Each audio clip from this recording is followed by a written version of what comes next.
Recently, I had a friend reach out to me who would like to start selling print on demand on Etsy. And I realized that there's a couple things that I would tell a friend that I hadn't shared before on YouTube. And besides simply texting them 85 million times, I thought I would put together this video to help not only them, but hopefully all of the beginners out there who would like to try Etsy print on demand. So I thought I would make this Etsy print on demand tips for beginners video. And these are all of the tips and tricks and secrets of how to start print on demand on Etsy that I would tell a really close friend. My closest friends and family know that my Etsy shop has literally taken me around the world as I've been able to fly my family in business class to be able to take trips to Japan, to Bali, to Singapore. And I've been fortunate enough to take my family on these around the world trips using the credit card rewards points from the spending my Etsy shop has to purchase the items that are then shipped to my customers. So not only am I able to run my Etsy shop wherever I go with my laptop, but the benefits of having an Etsy shop go well beyond simply the profits. So in this video, I'm going to share with you all of the tips and tricks and secrets I've only shared with my closest friends and family before. So I sincerely hope that all of this in one place helps you too. When we are starting any new business, of course, it's easy to agonize over the shop name, the logo, all of those types of things, but that really doesn't matter. I would come up with a very simple and generic shop name that is unique, but it isn't so specific that then you can only sell one type of item in case you change your mind later.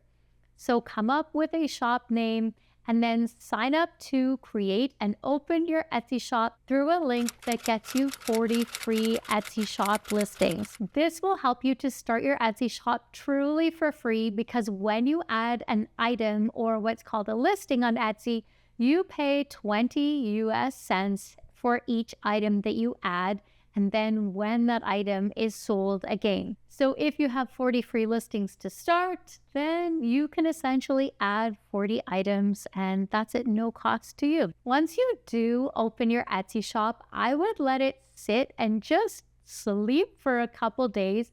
There are a lot of Etsy shops that are immediately shut down, but if you spend a lot of time and energy adding items to your Etsy shop before your shop goes live, it'll just be that much more frustrating to deal with it after the fact. More recently, Etsy has become very stringent on verifying every single seller that is adding an Etsy shop. So my understanding is that nearly every single Etsy shop is temporarily suspended until they can verify you, your identity, your email address, perhaps your credit card, and perhaps even your bank account information. When you open your Etsy shop, you will need to add a valid credit card, an email address, and verify your bank account information. But again, just go slow at this point as anything too fast seems to pull some red flags for Etsy, and they will likely need to verify your identity at some point. So don't panic. It does seem to be extremely normal. In regards to your Etsy shop name, make it something that is unique, but not so unique that you feel pigeonholed into creating items only for a specific niche, because you might want to start out selling one thing, and then after you discover that maybe that doesn't sell, or maybe you just don't like creating those items,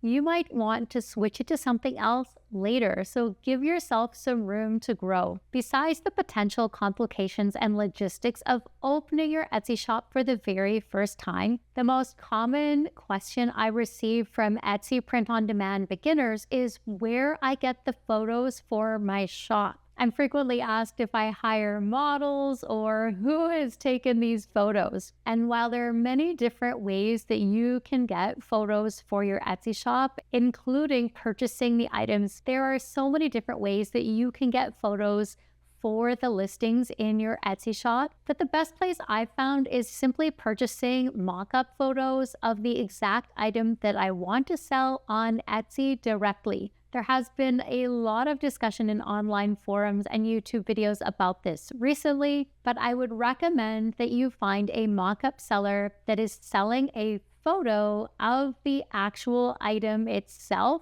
and not a picture that is created with AI that might not be an accurate representation of the product, or a mock-up seller that is perhaps selling a different product in the photo than what the text of the listing says. So perhaps a different t-shirt brand than what is actually represented in the photo. It's really important to take the time and energy to make sure that your mock-up photos accurately represent the product that customers will be receiving. It might seem like it's a long ways in the distance, but receiving reviews from customers saying that the item looks exactly like what they're expecting is actually a really big deal. Now, I personally make my designs in Adobe Illustrator, and then I add those onto the shirt mockup that I've purchased using Adobe Photoshop. So as an Etsy print-on-demand beginner, if you haven't used Adobe Photoshop or Illustrator before,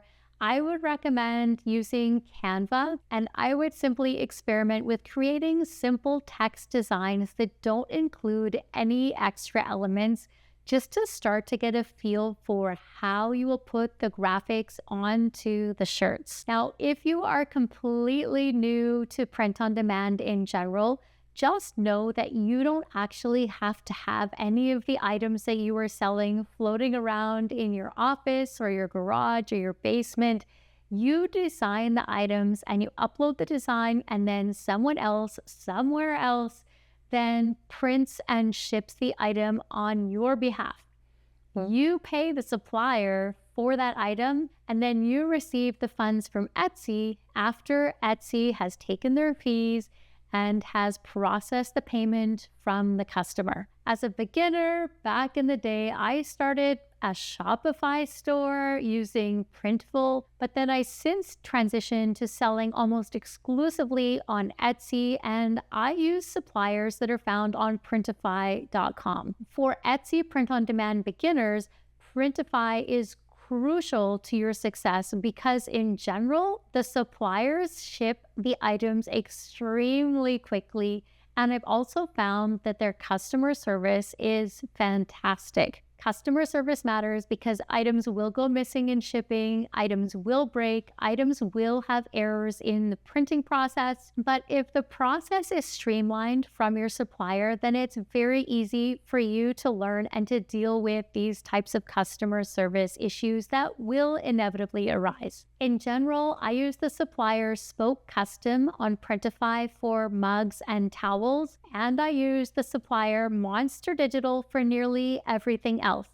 Again, Printify.com is like the platform, and then there are individual suppliers within Printify with individual item costs, shipping costs, and shipping speed. Besides mugs and towels, the items that I sell the most are the Bella Canvas 3001 unisex tees, and my customers are more than happy with the Gildan 18,000 sweatshirts. Often on online forums and Facebook groups, I see print-on-demand sellers complaining about the print quality of the Gildan 18,000 and 18,500 hoodies, but at the same time, as print-on-demand designers, we really need to understand the limitations of using print-on-demand and what it is best for. If you want incredible, super vibrant colors that are highly saturated and pigmented, that isn't really what print-on-demand is best at.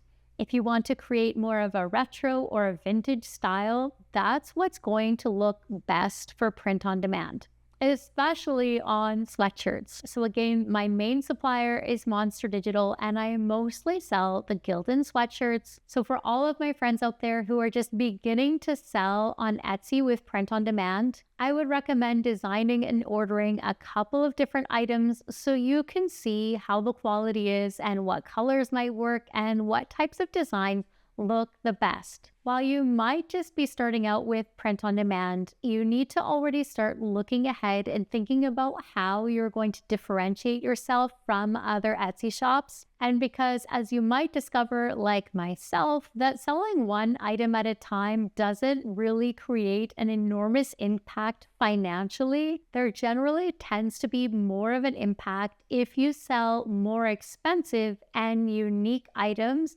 or multiples of less expensive items. Not only does this make your average order value higher, so you don't have to have as many customers, but since you also have to purchase these items with a credit card, the credit card rewards generated from using these credit cards can also be an enormous benefit of having an Etsy shop. As an Etsy print-on-demand beginner, my other tip for you is to differentiate your designs and your shop by having unique fonts. I really don't have crazy, ornate, or incredible designs in my shop. Most of the designs in my shop are based around having unique designs with unique colors and fonts that are different than other Etsy sellers. Having a trendy font with a clever design definitely goes a long way on Etsy. After I started to have a little bit of success in my Etsy shop, I started to purchase fonts on creativemarket.com, and I highly recommend checking out more of the popular design items because, again, there's a lot of competition on Etsy, so the more you can differentiate your designs from others, the better the likelihood that you will have to stand out. In the meantime, I would recommend checking out some of the fonts you can download from Google Fonts, as there are some pretty awesome fonts that you can use there as well. So you've opened your Etsy shop, you have some photos, perhaps you've purchased some size charts that you're going to use to help you to represent the products to your customers. And now you're still wondering how you're going to design the products. If you haven't used Adobe Illustrator or Photoshop before, I would recommend starting with Canva that didn't really exist as it does today when I was starting to sell on Etsy. And again, I would experiment with simple text-based designs of cute quotes and search for some cute quotes related to some of the different niches you were planning on selling. Before you get too far into designing, you do want to take into account trademarks and copyrights, as this can be a pretty complicated topic on Etsy, unfortunately. But in general, if any of the design elements are not unique, if they are not original, if the design is inspired by a cartoon character from a movie, if they are inspired by a movie, a TV show, a cartoon character, or perhaps a famous singer or their lyrics, then you probably want nothing to do with those, as your Etsy shop definitely can and probably will get shut down. And you don't and can't necessarily be okay copying another Etsy shop, so don't. I do go to USTPO.gov and I look up specific words and phrases in their trademark finder, in their trademark search, before I add a new listing. Now that you've created your first product photo, then you need to add the item in Etsy, which, as you've already probably figured out, is called an Etsy listing. It will probably take you quite a while to add your first product, but the great news is that after that, you can duplicate that listing again and again and again for similar products. It's definitely easier to start with a mug that might only have two variations versus t-shirts that come in 10 colors and many different sizes. Now, if you haven't done this yet because you're new, you need to do some keyword research so you know who will actually be looking for this item. Successful sellers on Etsy do keyword research first and then create the item later. Successful sellers on Etsy tend to do Etsy keyword research first and then create the item after they know what keywords are being highly searched. I like to use the Etsy keyword research tool EVERBEE, which has a built-in Chrome extension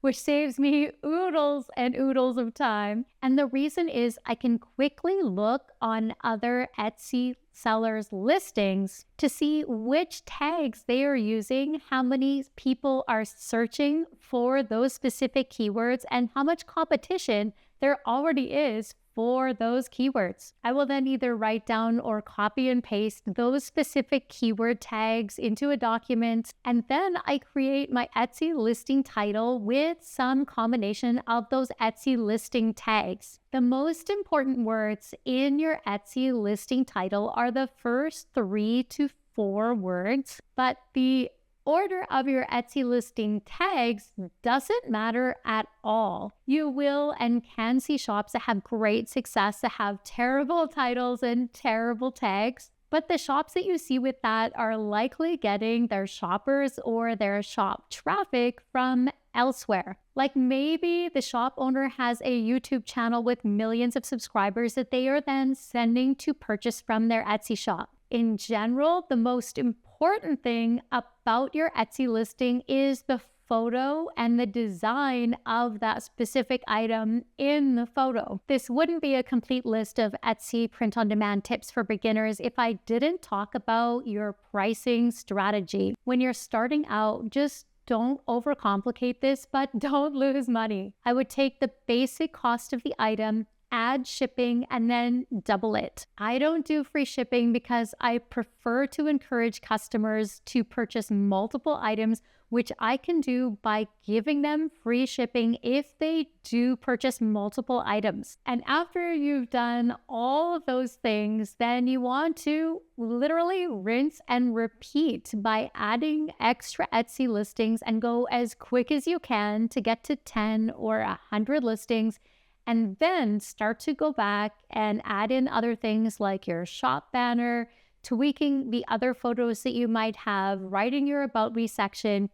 But if you don't have anything to sell, customers have nothing to buy.